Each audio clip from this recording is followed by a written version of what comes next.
Barcelona had planned their triumphant return to Spotify Camp Nou as a moment of celebration, a symbolic line drawn under a long, expensive rebuild. Instead, what should have been a coronation now looks like a logistical collapse. The club's opening La Liga home match against Valencia, scheduled for the weekend of September the 13th to the 14th, was meant to be the headline event of the new season. The first time thousands of supporters would file back into the renovated stands and reclaim the ritual of match day.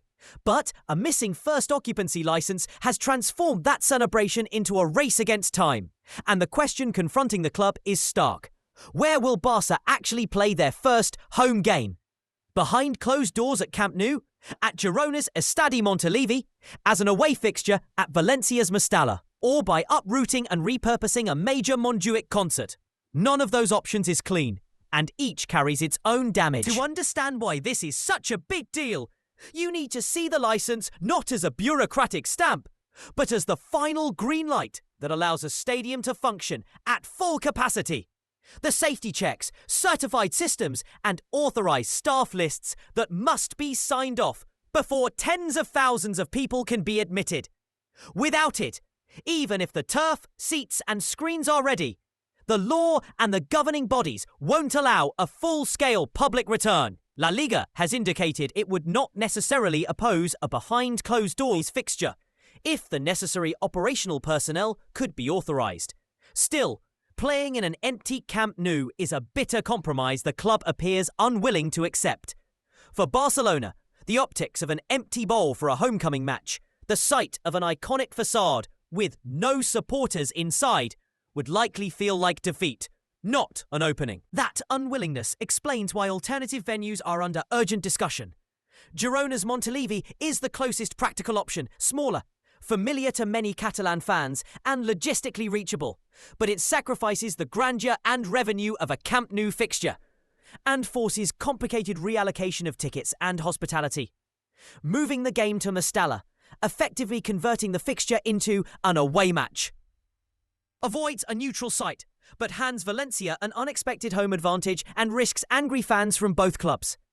And the third option, perhaps the most disruptive, would be to rework plans at Montjuic by shifting a major concert so the open-air venue can host the game. That solution trades one crowd for another, impacts commercial partners and artists, and raises scheduling and infrastructure headaches that ripple beyond football. The immediate effects are measurable and painful. Matchday revenue from ticket sales, hospitality suites, and local commerce is enormous for a club of Barcelona's scale. Any venue downgrade hits the club's bottom line and contractual commitments.